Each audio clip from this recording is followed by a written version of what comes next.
रहीम। Surgery में आज का हमारा है लेक्चर नंबर 23।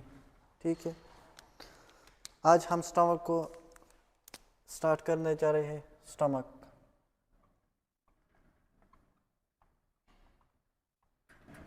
ठीक है।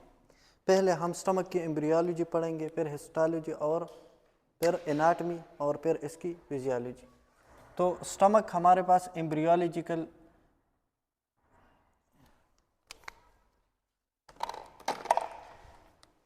जीआईटी डिराइव होता है एंडोडर्म से। जीआईटी एंडोडर्म से डिराइव होता है। तो इसकी जो एम्ब्रियोलॉजिकल एम्ब्रियोलॉजी ओरिजिन इसकी क्या है? एंडोडर्म। जीआईटी हमारे पास फोरगट और मिडगट और हाइंडगट। एंडोडर्म से बनते हैं फोरगट, मिडगट और हाइंडगट। तो फोरगट से अपर जीआईटी और ड्यूडिनम के सेकंड पार्ट से जो ऊपर हिस्सा है तो वो फोरगट से, और इसके बाद मिडगट से, और ट्रांसवर्स 2/3 अब ट्रांसवर्स कोलन के बाद हाइंडगट से। तो यहाँ पे ये किस तरह बनते हैं? तो एंडोडर्म जो है ना, इससे बनते हैं फोरगट, ठीक है। और पोरगट से फिर ये पोरगट है। तो पोरगट की कार्डल पार्ट, कार्डल का मतलब है टेल, कार्डल पार्ट ऑफ द पोरगट। कार्डल का मतलब है टेल, कार्डल पार्ट ऑफ फोरगट, ठीक है। इसकी डायलेटेशन फ्यूजिपाम डायलेटेशन होती है। फ्यूजिपाम डायलेटेशन, और ये fourth week at the middle of fourth week में ये डायलेटेशन होती है। At middle of fourth week,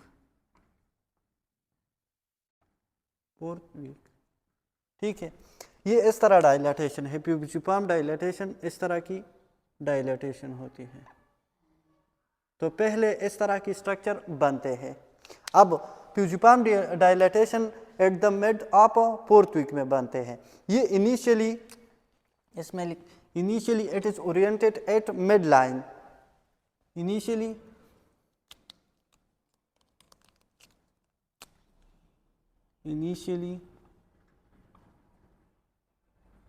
oriented in midline, ठीक है। ये इस तरह है।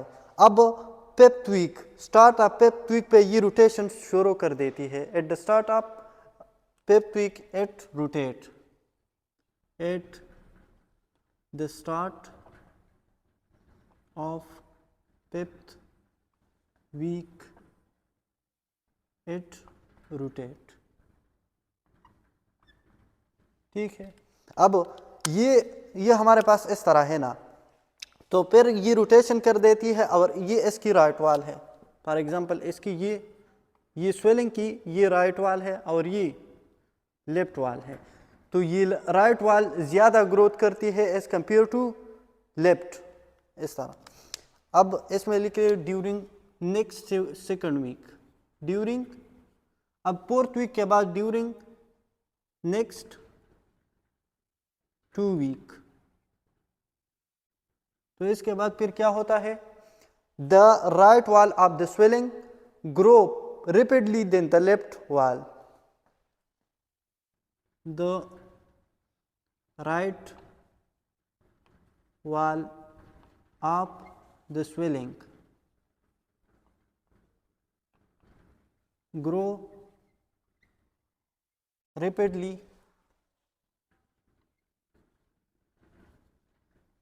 then the left wall।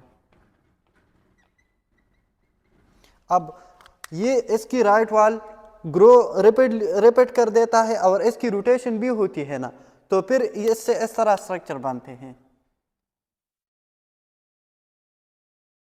ठीक है, इस तरह। ये भी थोड़ा सा इस तरह स्ट्रक्चर। अब इसकी फिर मजीद इससे क्या बनते हैं, इस तरह स्ट्रक्चर और स्टमक। ये इसकी रोटेशन, ये राइट वाल ज़्यादा ग्रोथ कर देती है, लेकिन पिप पी के इसकी रोटेशन होती है। मिसाल के तौर पर ये इसकी इंटीरियर है, ये इसकी इंटीरियर है, तो इंटीरियर जो है इस तरह रोटेशन कर देती है, इससे लेज़र कर्वेचर बनती है। और ये पोस्टीरियर है, तो पोस्टीरियर इस तरह जब रोटेट हो जाए तो इससे ग्रेटर कर्वेचर बनती है। ठीक है, तो इसमें लिख ले, अच्छा, द इंटीरियर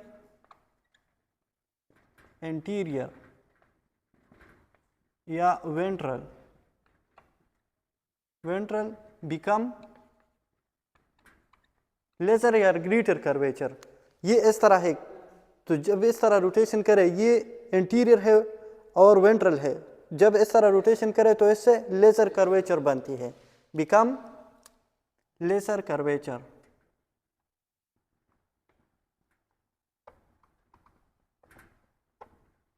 और पोस्टीरियर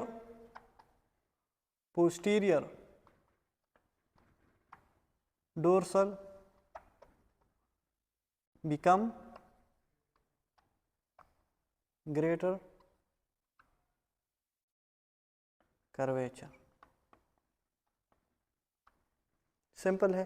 पहले किस तरह बनता है, जीआईटी हमारे एंडोडर्म से बनते हैं, तो जीआईटी की पोरगट से, पोरगट में हमारे पास पोरगट से कार्डल पार्ट की स्वेलिंग होती है, पोरगट की कार्डल पार्ट, कार्डल का मतलब है टेल, इसकी टेल की जो स्वेलिंग होती है तो वो प्यूजिपाम नजर आएगी। और ये प्यूजिपाम फिर इसकी जो राइट वाल है वो ज़्यादा रैपिड ग्रोथ करता है as compare to the left one. और फिर पिप ट्वीक पे इसकी रोटेशन होती है, तो इसकी रोटेशन जब होती है तो ये राइट वाल ज़्यादा ग्रोथ करते हैं, तो ये इस तरह डायलेट, तो ग्रेटर कर्वेचर बनते हैं इंटीरियर या वेंट्रल पार्ट से, और पोस्टीरियर या डोर्सल से ग्रेटर कर्वेचर बनते हैं। ठीक है,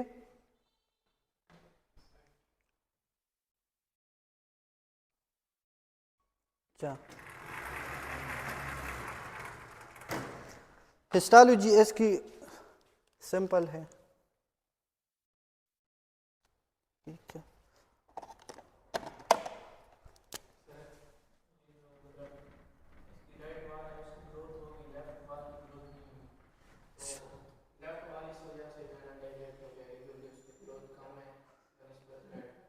राइट की ग्रोथ रैपिडली होता है, तो इसलिए इसकी फिर ये इस तरह स्ट्रक्चर इससे बनते हैं। ठीक है, तो ये स्टमक फिर इस तरह बनता है। अब देखो हिस्टोलॉजी, इसमें हमारे पास जो एपिथेलियम है वो कौन सी है, एपिथेलियम। एसोफेगस में हमारे पास स्ट्रेटिफाइड स्क्वामस थे, और इसमें हमारे पास सिंपल कॉलमनर एपिथेलियम, इंटेस्टाइन में भी कॉलमनर एपिथेलियम है, किडनी में क्यूबॉइडल एपिथेलियम है। तो एपिथेलियम इसमें हमारे पास कौन सी है, सिंपल कॉलमनर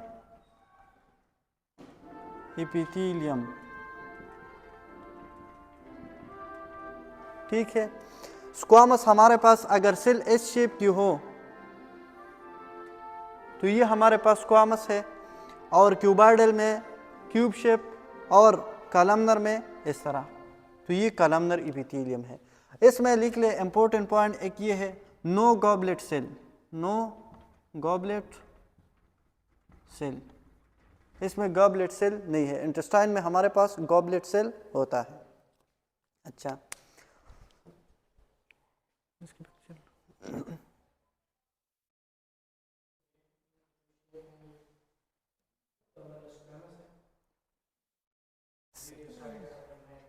ये squamous epithelium, cuboidal epithelium, columnar epithelium.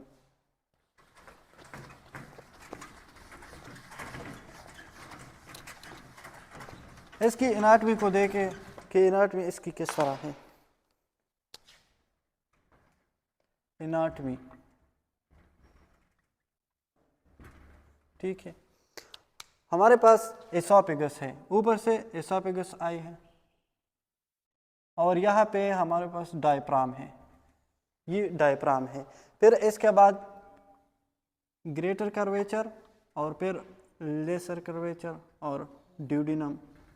इसके बाद क्या है, यहाँ पे ट्रांसवर्स कोलन और डिसेंडिंग कोलन। ठीक है, अब ये हमारे पास एनाटॉमी केस में स्टमक में लिख ले, stomach both ends of the stomach are relatively fixed and in between is very mobile. The stomach, both ends are relatively fixed and very mobile in between. ठीक है, अब देखो ये किस तरह पिक्स है। यहाँ पे हमारे पास स्प्लीन है, यहाँ पे क्या है, स्प्लीन, और यहाँ पे क्या है, लीवर है। तो अब और ये डायफ्राम है, डायफ्राम को कौन सी नर्व इनर्वेट कर देती है, डायफ्राम, प्रेनिक नर्व। तो प्रेनिक वर्ड हम यूज करते हैं डायफ्राम के लिए। अब ये एसोफेगस जो है ना, एसोफेगस, ये एसोफेगस और डायफ्राम एक दूसरे के साथ एक लिगामेंट के थ्रू क्या है, अटैच है। तो इस लिगामेंट का नाम क्या होगी, लिगामेंट वो है जो सपोर्ट प्रोवाइड कर देती है, तो प्रीनो इसोफिजियल लिगामेंट। तो इस लिगामेंट का नाम क्या है, प्रीनो इसोफिजियल लिगामेंट। ठीक है, अब इस डायफ्राम और स्टमक के दरमियान भी एक लिगामेंट है, स्टमक और डायफ्राम के, इस लिगामेंट का नाम क्या होगी, प्रीनो गैस्ट्रिक लिगामेंट या गैस्ट्रोप्रीनिक लिगामेंट, गैस्ट्रोप्रीनिक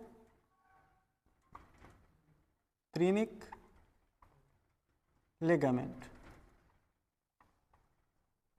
ठीक, अब ये स्प्लीन और स्टमक के दरमियान भी एक लिगामेंट है, स्प्लीन और स्टमक के दरमियान, इस लिगामेंट का नाम क्या होगी,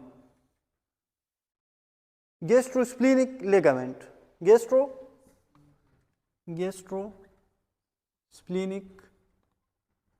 लिगामेंट।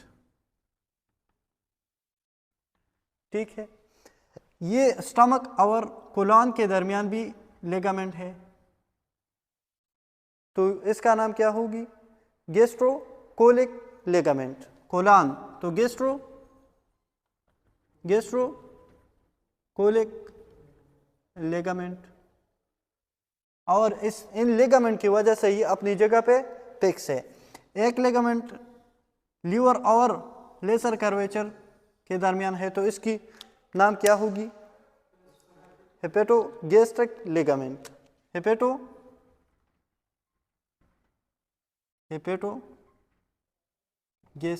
या गैस्ट्रोहेपेटिक लिगामेंट। ठीक है, ये गैस्ट्रोहेपेटिक लिख लिया,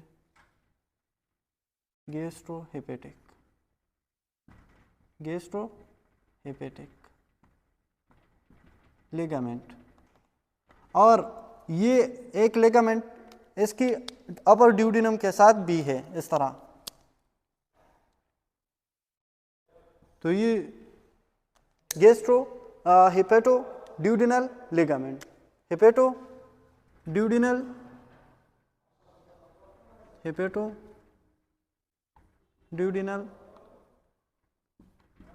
लिगामेंट। ठीक है, ये इसके इर्द गिर्द क्या है, पेरिटोनियम है, इसके इर्द गिर्द पेरिटोनियम है, उस पेरिटोनियम का नाम ओमेंटम है जो स्टमक के इर्द गिर्द है, और फिर वो ओमेंटम जो है वो स्प्लीन और डायफ्राम, इस तरह लीवर, इस तरह कोलन के साथ अटैच है, तो इन लिगामेंट के साथ ये अटैच है। तो ये जो है अपर एंड इसकी एसोफेगस के साथ अटैच है, लोअर ड्यूडिनम के साथ। तो the stomach both end are relatively fixed and very mobile in between, तो इसकी जो बॉडी है वो मोबाइल है, वो मूवमेंट कर सकती है। ठीक है, अच्छा, यहाँ पे हमारे पास एसोफेगस कौन सी पॉइंट पे पास है? एसोफेगस क्रॉस करता है डायफ्राम, तो एट द रीजन ऑफ, ये तो इसोफिजियल हाइटिस है, लेकिन ये कौन सी वर्टिब्री पे? T10, oesophageal hiatus, hiatus of diaphragm.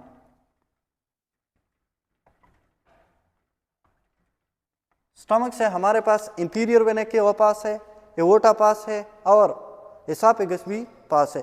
तो वो कौन कौन सी पॉइंट पे है? तो इसके लिए ये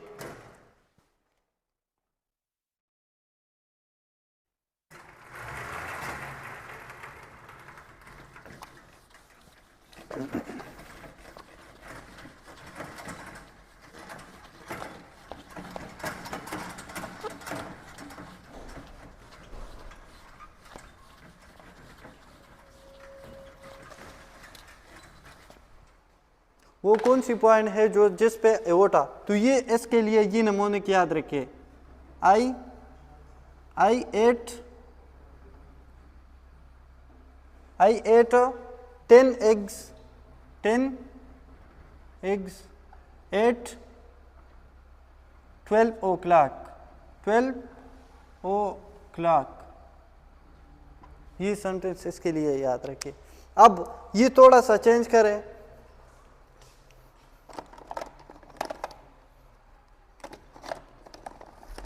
ये इस तरह कर ले, I8 ठीक 10 eggs at 12 o'clock।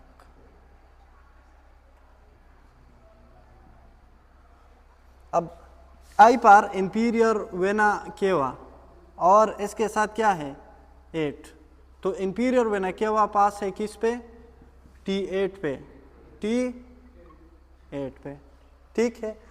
अब देखो ये 10 है, ये 10 है, तो इसका मतलब है T10 और ई पर एसोफेगस, तो अब एसोफेगस पास है T10 पे, ए पर एओर्टा, और एओर्टा पास है T12 पे, ठीक है। तो ये इसके इस तरह याद रखिए, I8 10 eggs at 12, तो 8 पे इंफीरियर वेना केवा I8, और ये इस तरह रिदम में पहले 8 फिर 10 फिर 12, तो 8 पे इंफीरियर वेना केवा, फिर 10 पे एसोफेगस और 12 पे एओर्टा। सिंपल है। अच्छा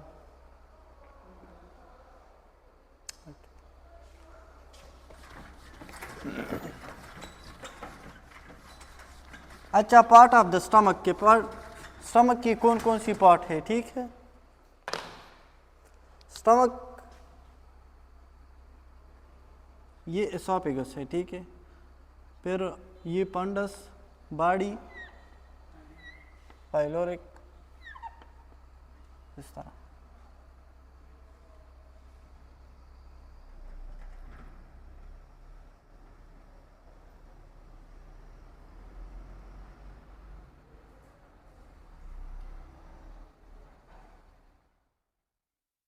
ठीक,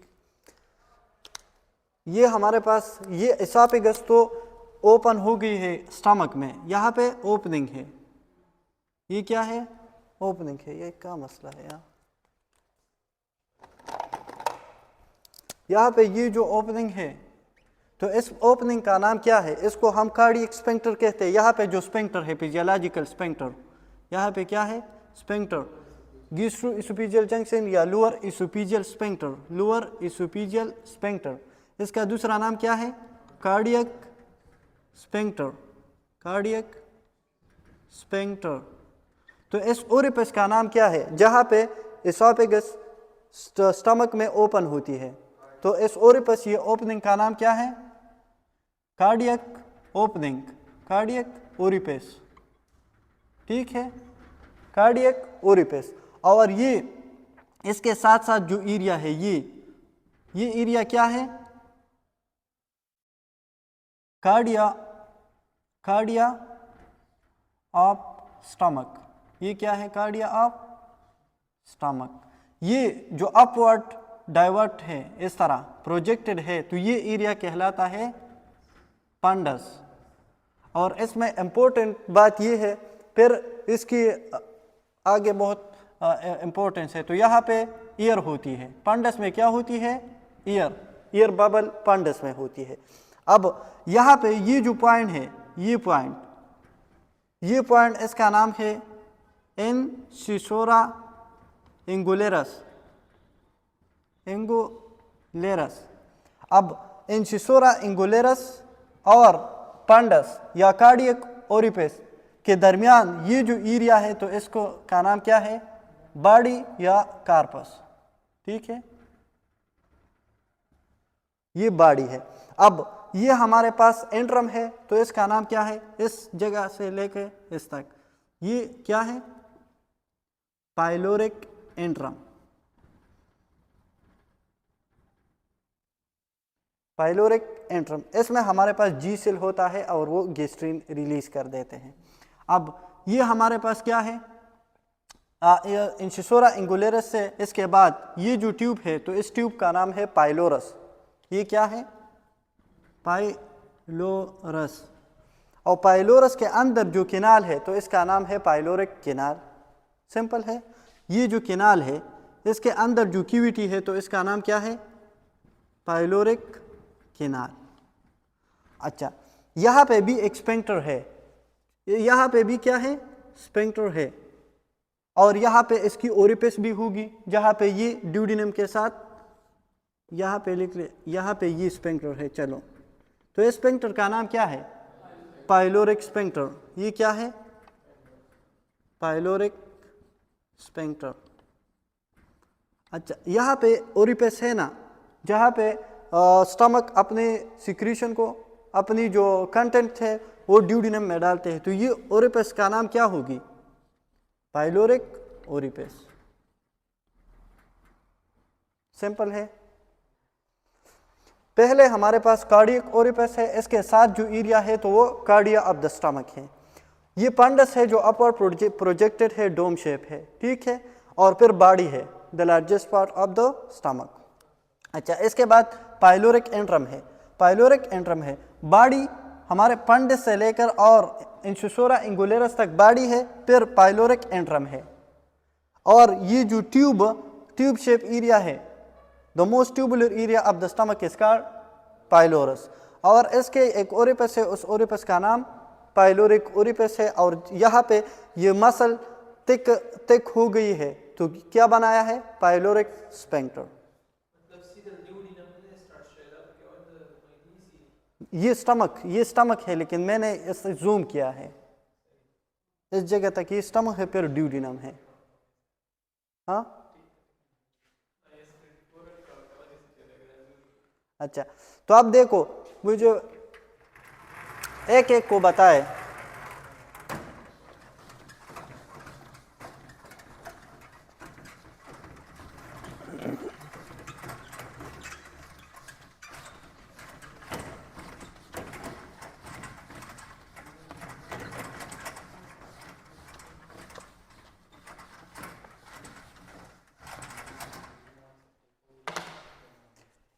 ये पंडस क्या है?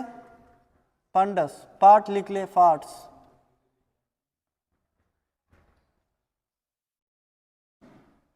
पंडस ये डूम शेप है, अपवर्ड प्रोजेक्टेड है, और इसमें ईयर होता है। इसमें पहला पॉइंट क्या है? Dome shape. दूसरा, projected upward.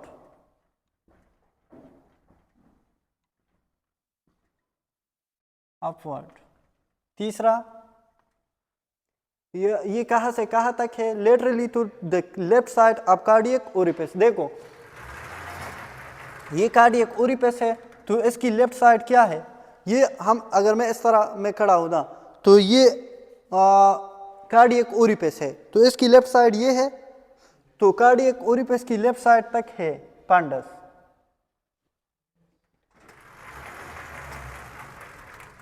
Extent to the left side of cardiac orifice। अच्छा, इसमें हमारे पास कार्डियक ओरिफिस क्या है? Cardiac orifice, cardiac orifice, opening up the esophagus into the stomach, opening of esophagus into stomach। ठीक है। अच्छा, कार्डिया क्या है? Cardia, cardia of stomach,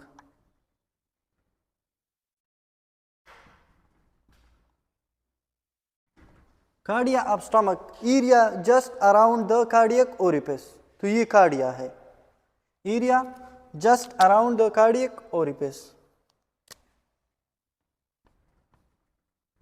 area just around the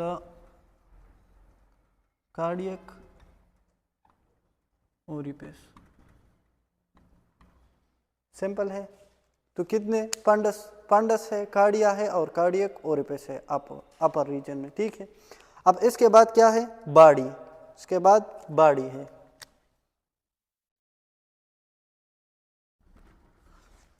ये बॉडी, ये कहाँ से कहाँ तक है? ये कार्डियक ओरिफिस है। ये एरिया, ये क्या है? Cardiac orifice. तो कार्डियक ओरिफिस से इंसिसोरा इंगुलेरस तक क्या है? बॉडी है। Extend from cardiac orifice to incisura angularis. ये इंसिसोरा इंगुलेरस क्या है? ये नोच है लेजर कर्वेचर में, constant notch at the lesser curvature. Body, तो बॉडी एक्सटेंड है कहां से कहां तक? Extend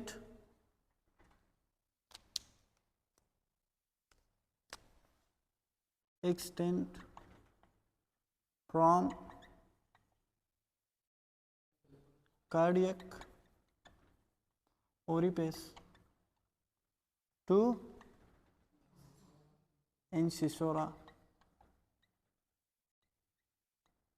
इंगुलेरस। Largest part of the stomach is body. ठीक है। अब इंसिसोरा इंगुलेरस क्या है? इंसिसोरा इंगुलेरस, इंसिसोरा इंगुलेरस, constant notch at laser curvature, the constant notch at laser curvature। और इस पे हम फाइलोरिक एंट्रम और बॉडी को डिवाइड कर देते, कर्वेचर। ठीक है। तो ये इसके पार्ट थे। अब इसके बाद क्या है? Pyloric antrum.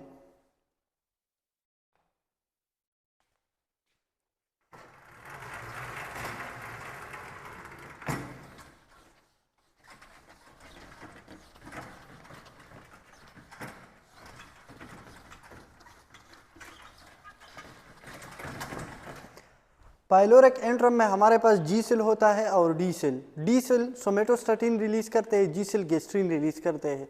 तो पाइलोरिक एंट्रम क्या है? पाइलोरिक एंट्रम, पाइलोरिक एंट्रम कहाँ से कहाँ तक है? इंसिसोरा इंगुलेरस से पाइलोरस तक। Extend from incisura angularis to, extend from incisora angularis to phylorus। ठीक है, सिंपल है। अब इसके बाद क्या है? पाइलोरिक एंट्रम के बाद पाइलोरिक केनाल, पाइलोरिक, पाइलोरस लिख ले, पाइलोरस। ठीक है। The most distal part of the stomach, the most distal part या द मोस्ट ट्यूबुलर पार्ट, ये ट्यूबुलर है, नैरो है, तो the most tubular part of the stomach, the most tubular part of the stomach. ठीक है। अब ये pylorus most tubular part है और इसमें स्पेंक्टर है। ठीक है। इसकी जो क्यूविटी है तो उसको हम क्या कहते हैं, पाइलोरिक क्यूविटी, पाइलोरिक केनाल। तो इसके अंदर जो क्यूविटी है तो इसका नाम पाइलोरिक केनाल है। तो इसमें लिख ले the cavity of pylorus, the cavity of pylorus, तो हमारे पास पाइलोरिक केनाल है। अब ये पाइलोरिक केनाल जो है या पाइलोरस जो है, तो इसकी वेसल है वो थिक हो जाते हैं लास्ट में और वो स्पेंक्टर बनाते हैं, उसका नाम है pyloric sphincter. The muscle of pylorus become thicken at the end and form a sphincter known as pyloric sphincter, pyloric। ठीक, तो ये पाइलोरिक स्पेंक्टर है। पाइलोरिक का ओरिफिस क्या है, pyloric orifice,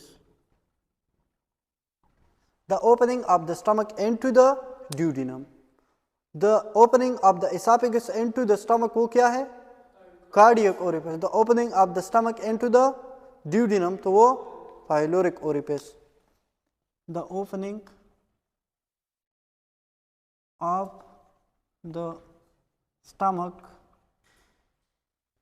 into the duodenum, simple है। तो ये इसके एनाटॉमी के इंपॉर्टेंट पॉइंट थे।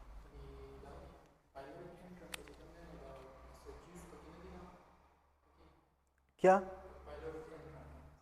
पाइलोरिक एंट्रम में ये इसमें जी सेल है, ये गेस्ट्रिन रिलीज कर देते हैं और गेस्ट्रिन हमारे पास पेराइटल सेल पे काम कर देते हैं, उससे HCl बनते हैं, गेस्ट्रिक जूस में हेल्प कर देते हैं। अब देखो इसमें लिख ले, ये पंडस एरिया में लिख ले, ये इंपॉर्टेंट पॉइंट है। एक्सरेस पे फिर कभी कभार ये ईयर, हाँ इसके picture,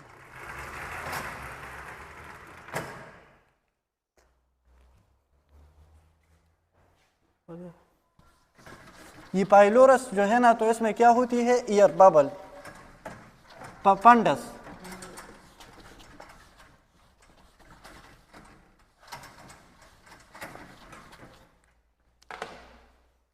The fundus part of the stomach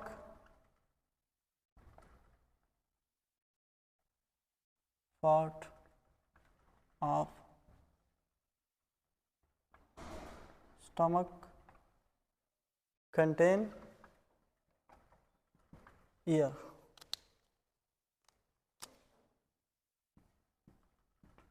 ठीक है।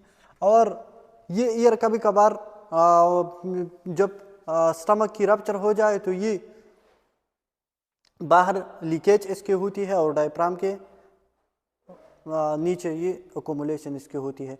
तो ईयर पर किस तरह नजर आएगी, एक्सरेस पे ब्लैक। ठीक है। अच्छा, तो the fundus part of the stomach contain air. अब देखो स्टमक में हमारे पास गैस्ट्रिक ग्लैंड होती है, गैस्ट्रिक ग्लैंड,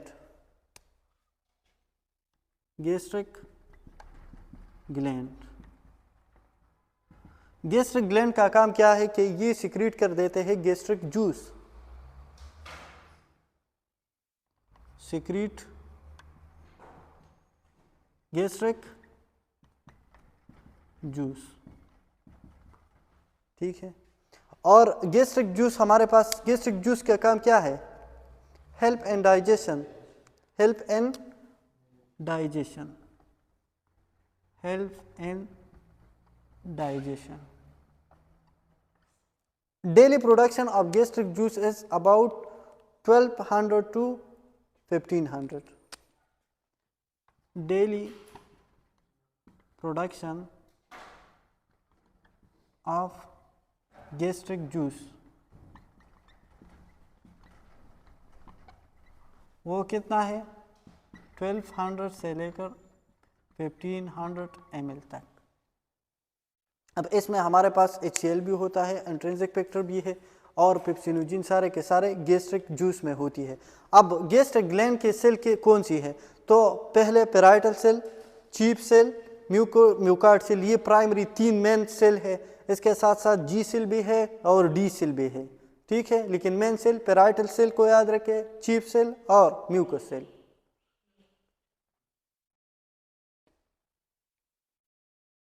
अच्छा,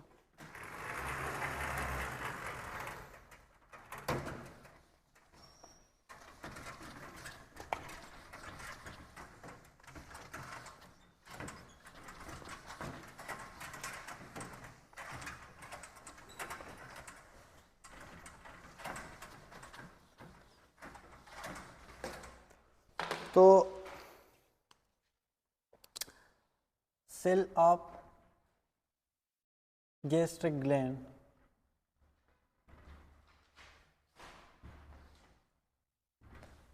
तो पहले हमारे पास पेराइटल सेल है। पेराइटल सेल का दूसरा नाम क्या है?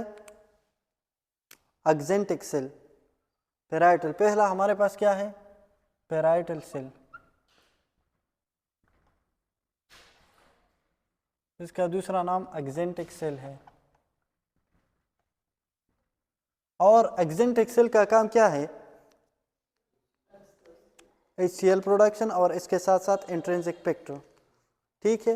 इसकी ये सिक्रीशन इसकी क्या है? सिक्रीट, एक तो HCl बनाता है और दूसरा इंट्रिंसिक फैक्टर,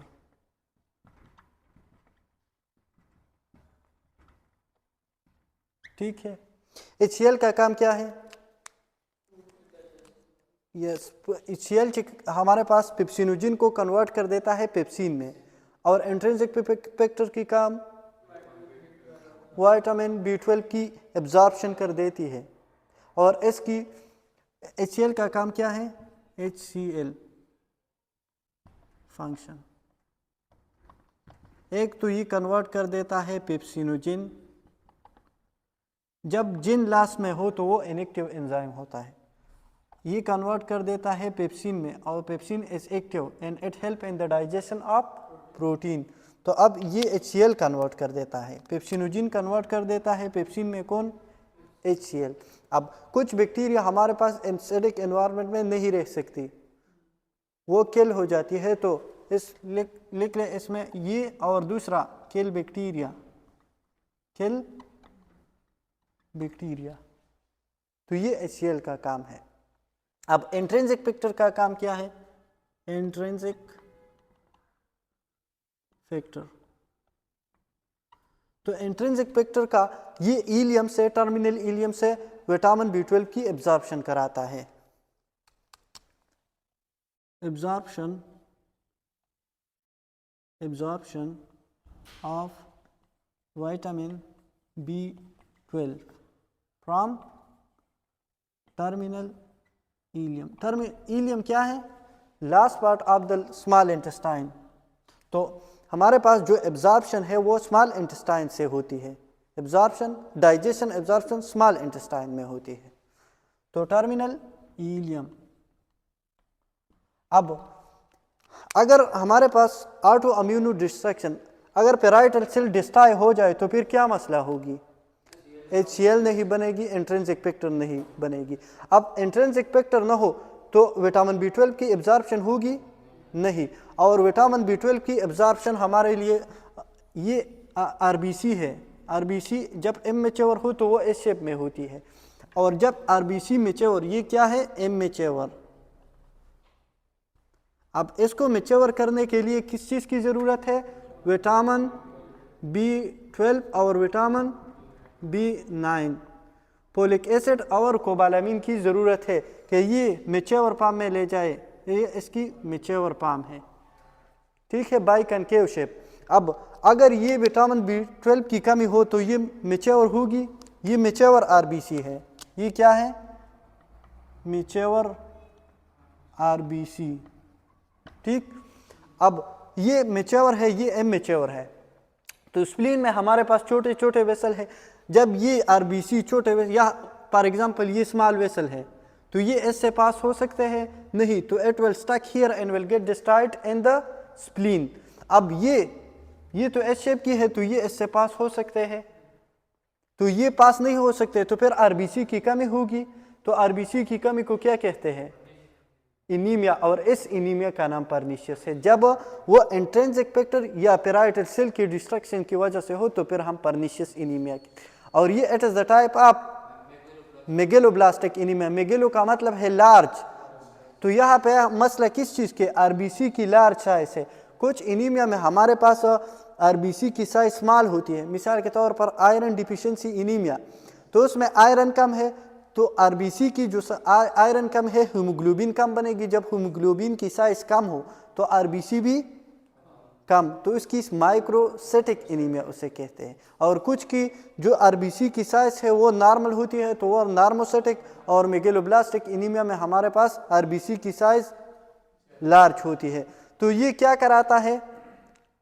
ये क्या करा सकता है? एब्जॉर्प्शन। अगर इसकी डिस्ट्रक्शन हो जाए तो इसकी वजह से फिर क्या हो सकती है?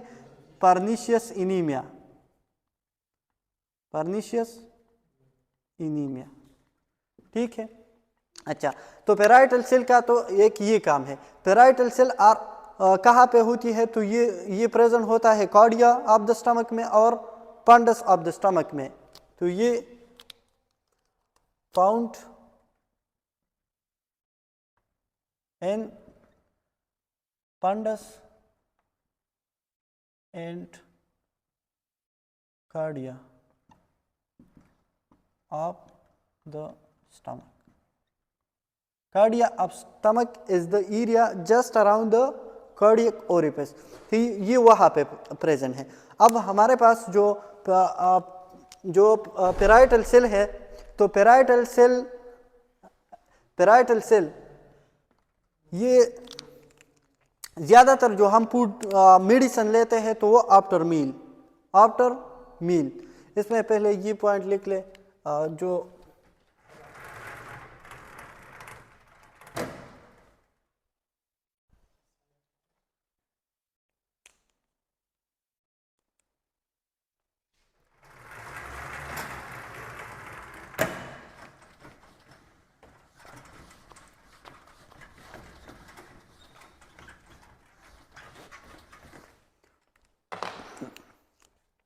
अच्छा, तो गैस्ट्रिक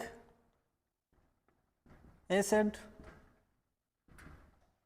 सिक्रीशन इनहिबिटर, वो हमारे पास कौन इनहिबिटर है जो गैस्ट्रिक एसिड को इनहिबिट कर देती है? तो पहले हमारे पास अगर लो pH हो, पहले से लो pH है, तो वो मज़ीद इसकी वजह से फिर मज़ीद गैस्ट्रिक एसिड की प्रोडक्शन नहीं होगी, वो ऑलरेडी मीडियम एसिडिक है, ठीक है। तो पहले जो है वो लो pH अगर 3 से कम है, तो फिर ये 3 से ऑलरेडी कम है pH, तो एसिड तब सिक्रीट होगी जब pH अल्कलाइन हो। तो ऑलरेडी pH कम है, तो फिर नेचुरली इनहिबिटर है लो pH। तो ये क्या है? Natural inhibitor, naturally inhibit gastric acid. अच्छा, दूसरा हमारे पास प्रोस्टाग्लैंडिन है। प्रोस्टाग्लैंडिन का एक काम तो ये है कि ये म्यूकोजल प्रोटेक्टिव बैरियर स्टमक को, ये स्टमक है, ठीक है, तो इसके इर्द गिर्द क्या है? प्रोस्टाग्लैंडिन की कोट है। तो प्रोस्टाग्लैंडिन HCl से इसकी डाइजेशन से रोकती है। अब हमारे पास ये क्या कराता है? एक लो pH, दूसरा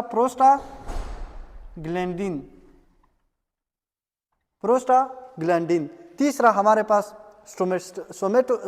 सोमेटोस्टैटिन के लिए ये बात याद रखें कि ये यूनिवर्सल इनहिबिटर है। ऑक्ट्रियोटाइड हम सिंथेटिक सोमेटोस्टैटिन तैयार करते हैं। तो जिधर भी हार्मोन, मिसाल के तौर पर ग्रोथ हार्मोन, जाइगेंटिज्म, तो वहाँ पे हम क्या दे सकते हैं? ऑक्ट्रियोटाइड, सिंथेटिक हार्मोन जो यूनिवर्सल इनहिबिटर हो, हार्मोन की सिक्रीशन कम कर देता है। तो जितने भी हार्मोन है तो उसकी सिक्रीशन कौन कम करता है? सोमेटोस्टैटिन। तो गैस्ट्रिक एसिड की सिक्रीशन भी सोमेटोस्टैटिन कम कर देता है। ठीक है। अच्छा, हमारे पास ये पैराइटल सेल पे कौन कौन सी रिसेप्टर है, ये तो हम पढ़ लेंगे जब इसकी अगले लेक्चर में इसकी पारमा पढ़ेंगे तो इसकी रिसेप्टर जरूरी है। तो receptor present on parietal cell. अब इसकी रिसेप्टर की आपको पता हो, हम ये रिसेप्टर ब्लॉक करेंगे तो वो स्टमक पे काम करेगी, या प्रोटॉन पंप इनहिबिटर देंगे जो H हाइड्रोजन और पोटाशियम की पंप को इनहिबिट करेगी। तो कौन कौन सी रिसेप्टर है? एक तो हमारे पास पहले जो है वो CCK-B, कोलिसिस्टोकाइनिन, कोलिसिस्टोकाइनिन बी। ये किस चीज़ के लिए है? गेस्ट्रिन के लिए। इस पे गेस्ट्रिन कम, जब फूड स्टमक में आती है तो गेस्ट्रिन रिलीज होते हैं, ये जी सेल से गेस्ट्रिन रिलीज होते हैं, जी सेल से गेस्ट्रिन रिलीज होते हैं, और एंड्रोम से जब गेस्ट्रिन रिलीज हो जाए तो ये इस पे काम कर देती है, इसकी वजह से HCl ज़्यादा बनती है। तो अब CCK-B किसकी रिसेप्टर है? गेस्ट्रिन की। ठीक है। इस पे हिस्टामिन के लिए बी रिसेप्टर है, H2 और H2 रिसेप्टर।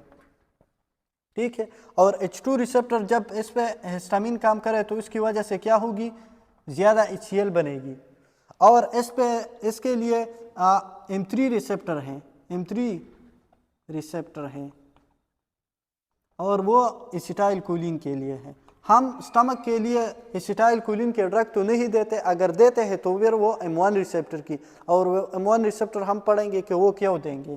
तो एसिटाइलकोलिन, तो ये एसिटाइलकोलिन के लिए इन पे पैराइटल सेल पे ये रिसेप्टर है, और इन तीनों की वजह से जब ये एक्टिवेट हो जाए तो HCl की प्रोडक्शन ज़्यादा होगी। अच्छा, रेनिटिडिन पेमुटिडिन जो स्टमक की, तो वो हिस्टामिन H2 रिसेप्टर को ब्लॉक कर देते हैं। ठीक है। और पेरांजिपिन एक्सेट्रा तो वो हमारे पास गेस्ट्रिन रिसेप्टर को इनहिबिट कर देते हैं, एसिटाइलकोलिन रिसेप्टर को। ठीक है, तो वो हम पढ़ेंगे। अच्छा, इसके बाद हमारे पास पहले बात तो ये है, most of the drug are advise to be taken after the meal. अगर हम एम्प्टी स्टमक पे ड्रग लेते हैं तो वो स्टमक को इरिटेट करेगी। ठीक है।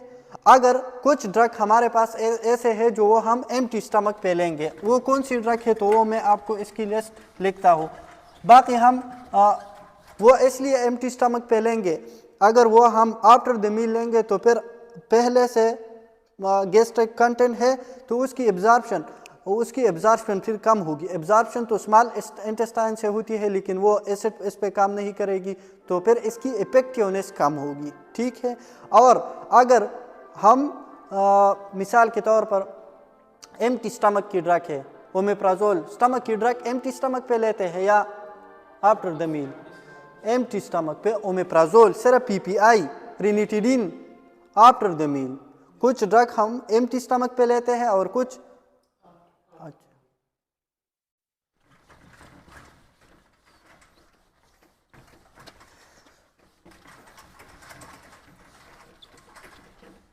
तो इसमें लिख ले।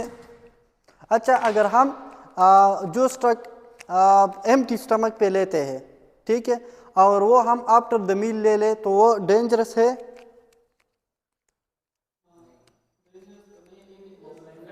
इसकी इफेक्ट कम होगी, डेंजरस नहीं है।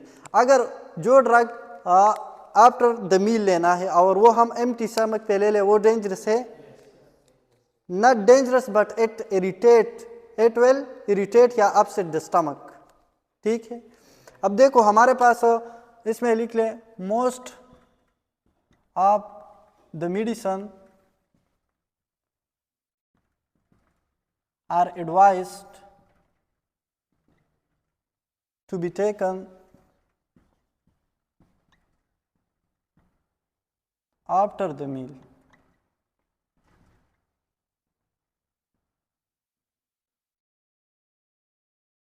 To reduce gastric irritation or upset। ठीक है, गैस्ट्रिक इरिटेशन को कम करने के लिए हम ज़्यादातर जो ड्रग है वो आफ्टर द मील लेते हैं। कौन सी ड्रग? वो हम एम्प्टी स्टमक पे लेते हैं ड्रग, तो इसकी लिस्ट ये है, ये एम्प्टी स्टमक पे लेनी है। Drugs which is after the meal, तो most of the medicine, तो मोस्ट ऑफ द मेडिसिन बाकी अगर इसके बाद जो है तो वो मोस्ट आफ्टर द मील होंगे ना।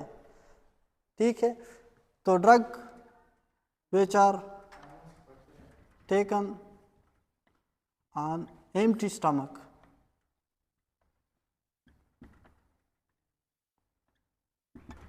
तो वो कौन कौन सी है? इसके लिए ये फार्मूला याद रखें। हाँ, डेरप पिल पास्ट,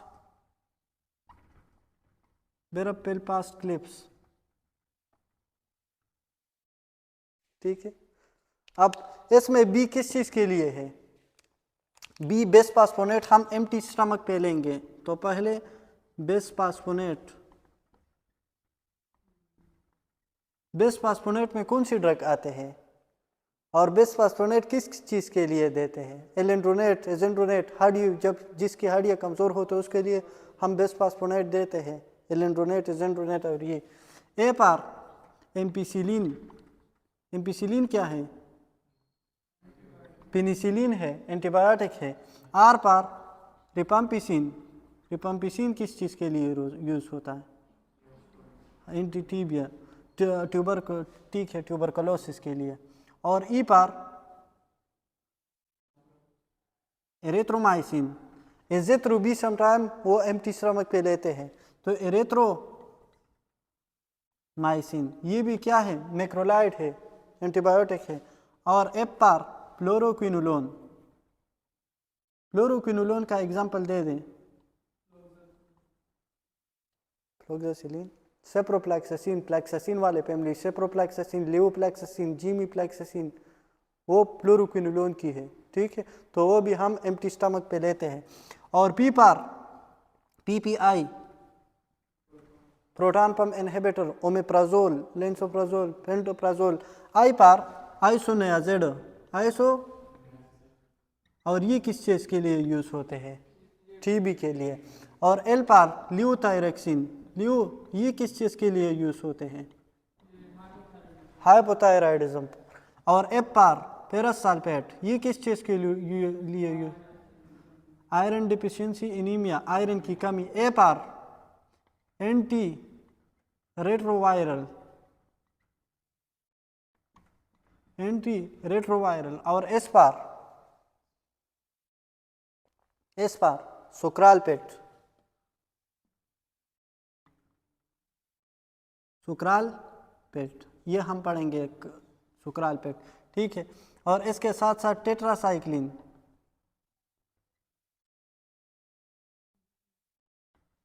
ठीक है, इसमें मेरे ख्याल में डॉक्सीसाइक्लिन इसकी एक्सेप्शनल केस है जो आफ्टर द मील लेते हैं। और सी पार केप्टोप्रिल, केप्टोप्रिल क्या है?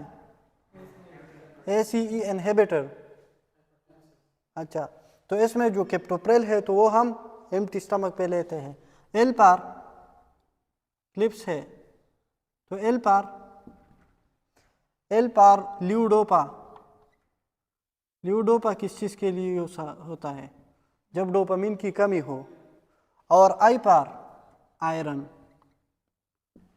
ठीक है, आयरन भी हम एम्प्टी स्टमक पे लेते हैं।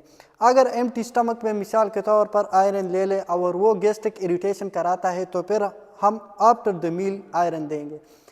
आयरन की एब्जॉर्प्शन, विटामिन सी जो है ना वो आयरन की एब्जॉर्प्शन को ज़्यादा कर देती है। तो आयरन डिफिशिएंसी एनीमिया जब हो तो इसमें आयरन के साथ हम विटामिन सी देंगे। विटामिन सी आयरन की एब्जॉर्प्शन को इंक्रीज कर देते हैं। जब आयरन की डोज कोई लेता है तो इसके साथ हम मिल्क और इसके साथ साथ कैल्शियम एंटासिड नहीं दे सकते, वो इसकी एब्जॉर्प्शन को कम कर देती है। टी कॉपी भी इसके साथ हम नहीं दे सकते, वो भी इसकी एब्जॉर्प्शन को कम कर देती है। और आयरन की टेबलेट जो लेती है तो वो सेवरल मंथ के लिए लेती है आयरन को इंक्रीज करने के लिए। ठीक है, पहले हम आयरन एम्प्टी स्टमक पे देंगे, अगर उसको कोई मसला हो, गैस्ट्रिक इरिटेशन हो, तो फिर आफ्टर द मील। और इसके साथ साथ कैल्शियम और मिल्क एंटासिड और टी कॉपी उसके साथ नहीं लेने चाहिए। ठीक है, और इसके साथ साथ अगर हम विटामिन सी को ऐड करें, विटामिन सी को एस्कॉर्बिक एसिड कहते हैं, तो ये इंक्रीज एब्जॉर्प्शन ऑफ आयरन। ठीक है, और इसके साथ साथ ये पी है क्लिप्स आयरन, और इसके साथ पी है तो पी पर पेनिसिलिन वी, और पेनिसिलिन एक पेनिसिलिन जी है, तो पेनिसिलिन नेचुरल पेनिसिलिन था, तो फिर पेनिसिलिन जी में डॉक्टरों ने इस तरह चेंजेस किए। जब पेनिसिलिन जी ओरल देते हैं तो वो गैस्ट्रिक एसिड को वो डिस्ट्रॉय कर देती है, और पेनिसिलिन वी ओरल अवेलेबल है, वो हम ओरली दे सकते हैं, तो वो भी एम्प्टी स्टमक पे देते हैं। और इस पर सल्फाडाइजिन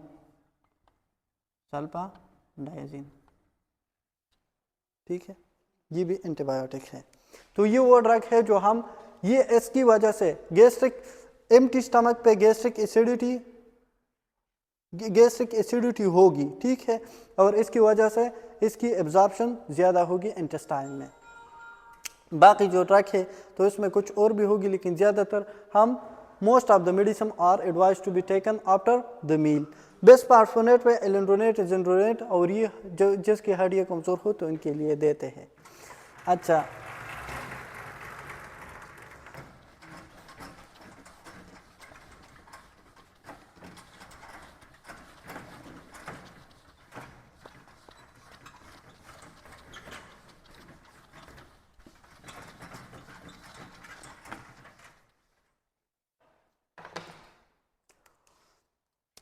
इसमें हमारे पास दूसरा जो सेल है वो क्या है?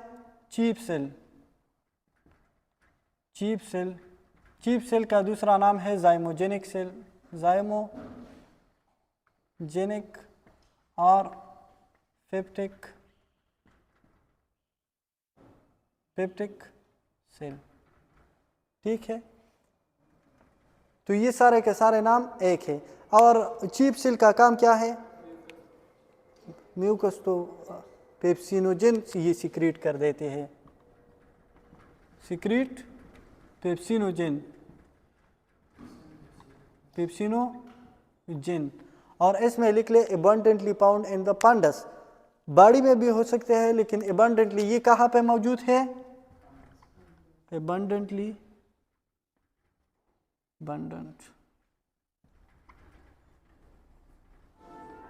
Present in funds.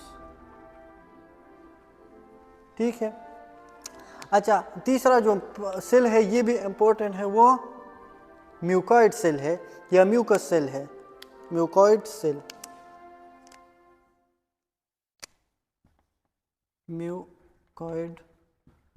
सेल, और ये क्या सिक्रीट कर देती है?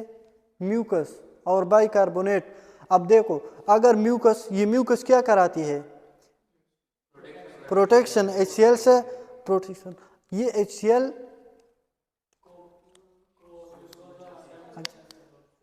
अच्छा ठीक है, तो म्यूकॉइड सेल क्या सिक्रीट कर देती है?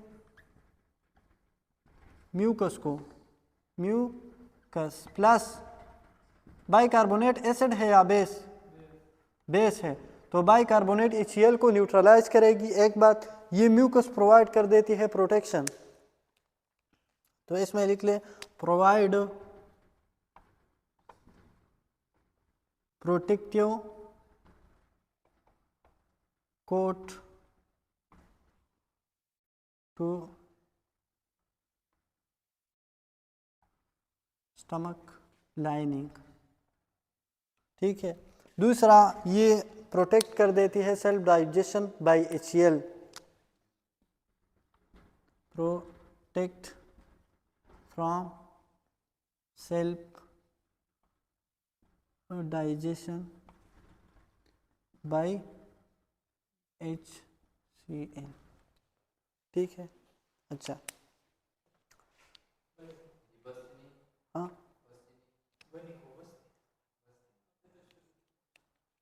अच्छा, बस थोड़ा पलटते हैं ना।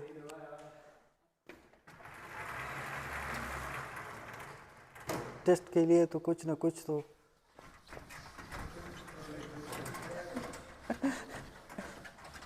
वैसे है ना, एक लेक्चर हम इसकी फार्माकोलॉजी लेंगे तो वो इसलिए ये ज़्यादा पढ़ लेते हैं, ठीक है।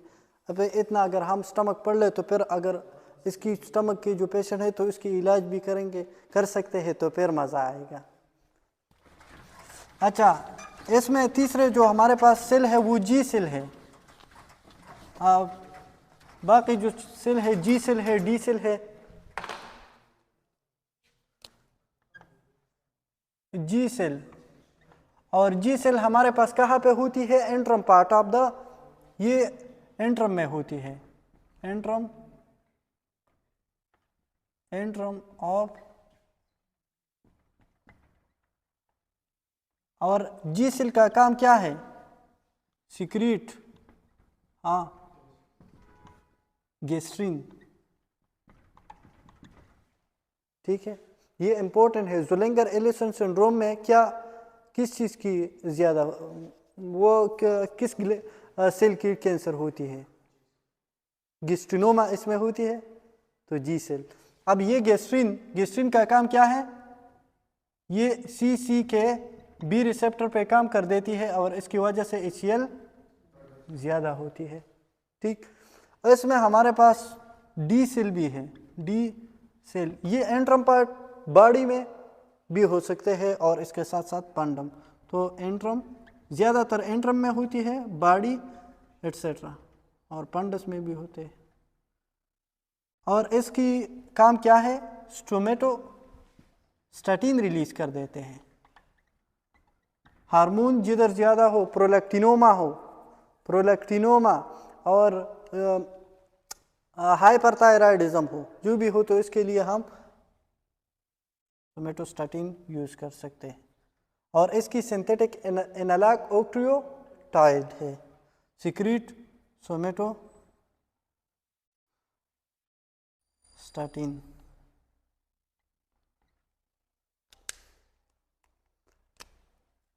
द मेजर, इसमें लिख ले the major paracrine.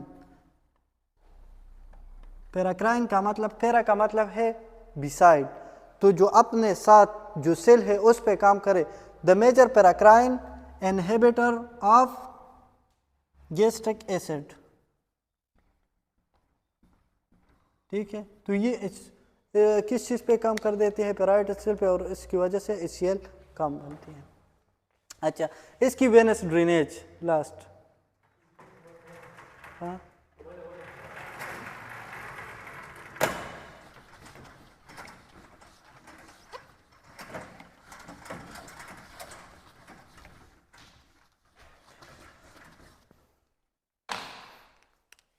Venous drainage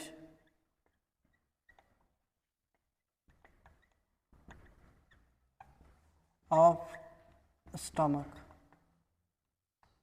ठीक है। अब ये हमारे पास स्टमक है,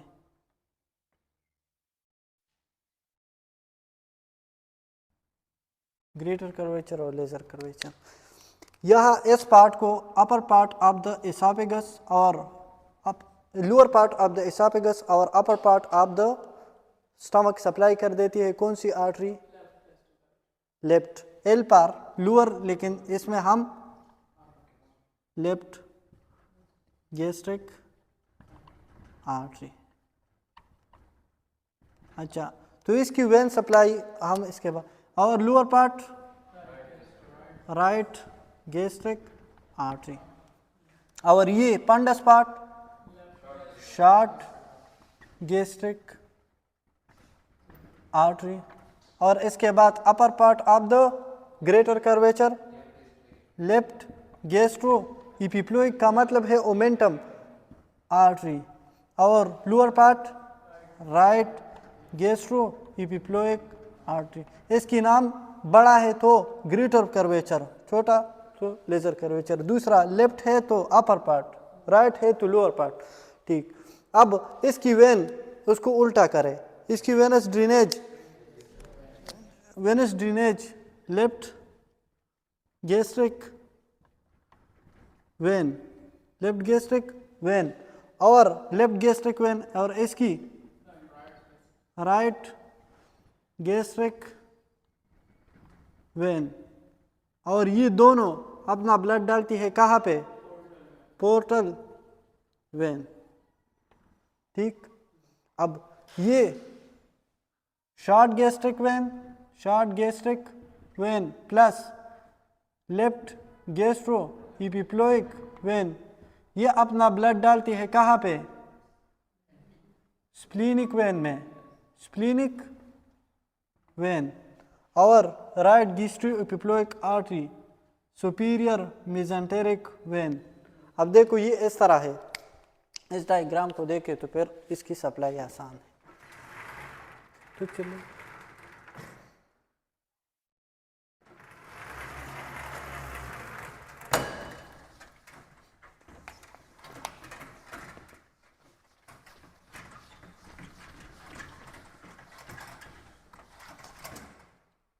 ब्लड सप्लाई कहाँ पे आती है? ये हमारे पास लीवर है, ठीक है। तो जो डीऑक्सीजनेटेड ब्लड लीवर में ले जाती है वो कौन सी वेन है?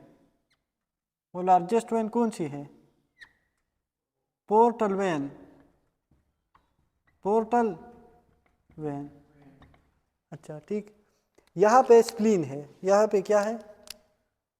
स्प्लीन। ये रेड में ड्रा करता हूँ लेकिन ये वेन है डीऑक्सीजनेट। तो यहाँ पे स्प्लीनिक वेन अपना ब्लड डालती है किस चीज में? पोर्टल वेन में। तो ये क्या है? Splenic when. ठीक, यहां से पोर्टल वेन में अपना ब्लड डालती है लेफ्ट गैस्ट्रिक वेन, और दूसरा एक वेन है जो अपना ब्लड डालती है पोर्टल वेन में, उसका नाम क्या है? Right gastric when. ठीक, अब स्प्लीनिक वेन में कौन कौन वेन अपने ब्लड डालती है? तो वो हमारे पास शॉर्ट गैस्ट्रिक वेन और left gastro epiploic when, इपिप्लोइक when. और यहाँ पे हमारे पास एक और वेन है जो अपना ब्लड डालती है, उसका नाम क्या है? हाँ, superior mesenteric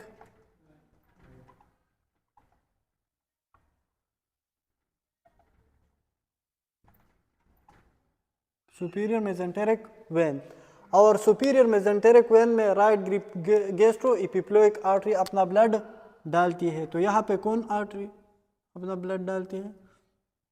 right gastro epiploic vein. ठीक है, स्प्लीनिक वेन में हमारे पास इंफीरियर मेसेंटेरिक वेन अपना ब्लड डालती है। तो नीचे से इंफीरियर मेसेंटेरिक वेन, सिंपल है।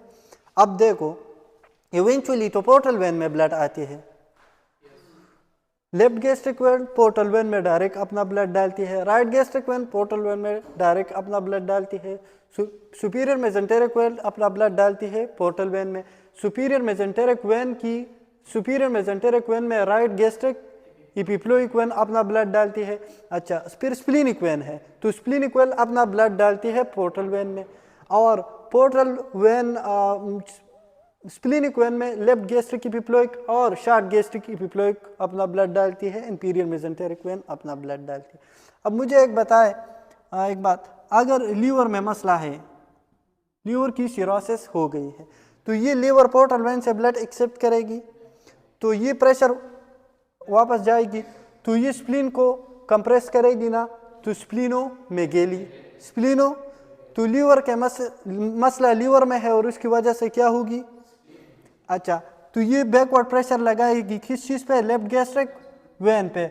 जब लेफ्ट गैस्ट्रिक वेन डायलेट होगी तो एसोफेगस में लोअर पार्ट को इस ब्लड, लोअर पार्ट से ब्लड एक्सेप्ट करती है, तो वो एक्सेप्ट नहीं करेगी, तो वेसल डायलेट होगी। जब वेसल डायलेट होगी तो इसोफिजियल वेरेसिस, ठीक है। अच्छा, अब इसकी लिम्फेटिक ड्रेनेज,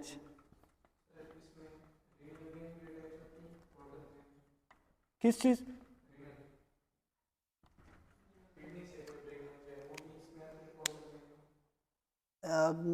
रीनल वेन। अच्छा, हमारे पास एक है लेफ्ट रीनल वेन और राइट रीनल वेन। तो राइट रीनल वेन वो किस चीज़ में ब्लड डालती है, अच्छा, वो हमारे पास जो राइट, ये हमारे पास इंपीरियर, वो इंपीरियर वेना केवा, ये इंपीरियर वेना केवा है, तो राइट रीनल वेन अपना ब्लड डालती है इंपीरियर वेना केवा में, और लेफ्ट भी अपने इंपीरियर वेना केवा में अपना ब्लड डालती है, वो डायरेक्टली इंपीरियर वेना केवा में अपना ब्लड डालती है। और ये लीवर में आता है, लीवर के बाद हेपेटिक वेन, ठीक है, और हेपेटिक वेन के बाद इंपीरियर वेना केवा। तो रीनल वेन और रीनल आर्टरीज अपना ब्लड डालती है इंपीरियर वेना केवा में। अच्छा, लिम्फेटिक ड्रेनेज, लिम्फेटिक ड्रेनेज पहले भी हमने बताया था कि वो आर्टरी को फॉलो कर देती है। पोरगट को सप्लाई कहाँ से होती है, सीलियक ट्रंक, तो उसकी जो कैंसर हो तो वो सीलियक ट्रंक में आएगी। लिम्फेटिक ड्रेनेज की, लिम्फेटिक, यहाँ पे हमारे पास इसमें लिम्फेटिक ड्रेनेज, तो यहाँ पे लिख ले lymphatic vessel follow the arteries. अब देखो, यहाँ पे हमारे पास लेफ्ट गैस्ट्रिक आर्टरी है, ये यहाँ पे लेफ्ट गैस्ट्रिक आर्टरी है। लिम्फ क्या है, जो वेस्ट प्रोडक्ट है, तो वेस्ट प्रोडक्ट के लिए पाइप है, ये गंद जो नालियों में होता है तो वो पाइप में जाता है, इस तरह लिम्फ है। तो ये यहाँ से इसकी वेस्ट प्रोडक्ट आ गई, तो इसके लिए ये पेप लगे हैं, ये पेप क्या है, लिम्फेटिक वेसल, तो इसमें ये जाएगी वापस लिम्फेटिक वेस्ट। तो ये लेफ्ट गैस्ट्रिक आर्टरी कहाँ से आई है, तो उसकी लिम्फेटिक ड्रेनेज वहाँ तक होगी, ठीक है। तो अब इसमें लिख ले कि ये lymphatic artery, lymphatic vessel follow the artery and eventually will drain into the celiac lymph node। celiac lymph node से पोरगट की सप्लाई होती है, तो उसकी जो eventually drainage celiac lymph eventually will drain into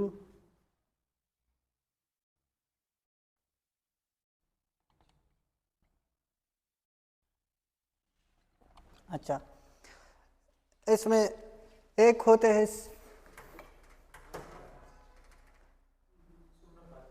बस खत्म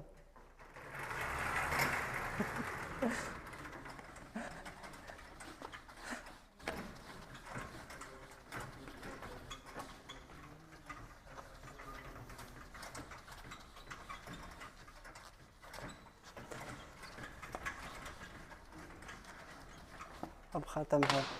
ये हमारे पास यहाँ पे प्लेक्सिस है, उसका नाम सीलियक प्लेक्सिस है, सीलियक प्लेक्सिस, ये इम्पोर्टेंट है।